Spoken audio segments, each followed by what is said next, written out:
Je vous l'annonçais également dans les titres, la justice française a requis hier 27 mars 2025 7 ans de prison contre l'ancien président Nicolas Sarkozy. Le parquet national financier de la France accuse Nicolas Sarkozy d'avoir bénéficié de fonds libyens sous le régime de Muammar Kadhafi lors de sa campagne présidentielle de 2007. Draman Moussa Diallo nous explique. L'ancien président français Nicolas Sarkozy est accusé d'avoir financé illégalement sa campagne de 2007 avec des fonds venus du régime libyen de Muammar Kadhafi. Le parquet requiert une peine de 7 ans de prison, dont 5 fermes. Les charges sont lourdes: corruption, recel des détournements de fonds publics et financement illégal de campagnes électorales. Le parquet national financier réclame aussi 300 000 euros, soit 196 800 000 francs d'amende et 5 ans d'éligibilité. Pour le parquet, Nicolas Sarkozy n'est pas un simple bénéficiaire. Il serait le véritable maître d'œuvre d'un pacte secret conclu avec Kadhafi. Un pacte qui aurait impliqué des contreparties politiques, juridiques et économiques. Malgré l'accumulation des témoignages et documents, Nicolas Sarkozy clame son innocence. Il déclare qu'il démontrerait son innocence quel que soit le temps qu'il faudra. Déjà condamné dans d'autres dossiers, Nicolas Sarkozy porte depuis le 7 février un bracelet électronique à la cheville. Il dit rester combatif et préparer sa défense au procès prévu pour le 8 avril prochain. À Djouba, dans la capitale du Soudan du Sud, l'arrestation du vice-président Riek Machar a sémé la crainte d'une nouvelle guerre civile dans un pays déjà marqué par de profondes divisions.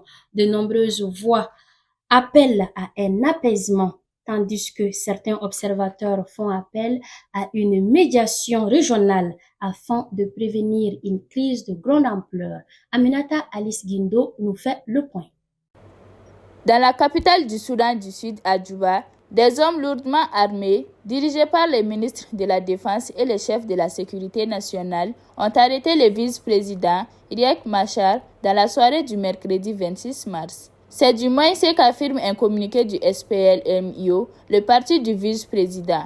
Richard Orengo, directeur national de l'International Rescue Committee, IRC, s'inquiète d'une possible escalade de la violence au Soudan du Sud. Il avertit que si la communauté internationale et les pays voisins n'interviennent pas rapidement, la situation pourrait dégénérer en un conflit majeur, aggravant encore la crise actuelle. James O'Cook, expert politique au Centre d'études stratégiques et politiques de Djouba, explique que cette crise est liée à un manque de confiance entre les dirigeants du pays et à des problèmes de communication. Il souligne que les tensions viennent aussi des divisions politiques, ethniques et économiques. La lutte pour le pouvoir et les ressources entre différents groupes ethniques alimente ces conflits aggravés par des rancœurs anciennes. Selon lui, la corruption, la faiblesse du gouvernement et l'inefficacité des institutions ont encore accentué ces tensions, mettant en danger l'unité du pays. Cette arrestation de Riek Machar a provoqué de nombreuses réactions. Les Nations Unies s'inquiètent du risque de guerre si l'accord de paix de 2018 n'est pas respecté. Des millions de vies pourraient être en danger. De son côté, le président kenyan William Ruto a annoncé l'envoi d'un médiateur pour calmer la situation. L'autorité intergouvernementale pour le développement IGAD, qui regroupe 7 pays d'Afrique de l'Est, veut aussi apaiser la crise et faire appliquer l'accord de paix de 2018. Son envoyé spécial, Ismaël Ouez, est chargé de cette mission. La justice algérienne a condamné l'écrivain franco-algérien Boulam Saham à 5 ans de prison ferme. Arrêté en novembre dernier, le romancier de 80 ans est accusé d'atteinte à l'intégrité du territoire national. Cette condamnation fait suite à une intervention télévisée où il a repris la position marocaine sur une supposée amputation de son territoire au profit de l'Algérie. Ali Matoui.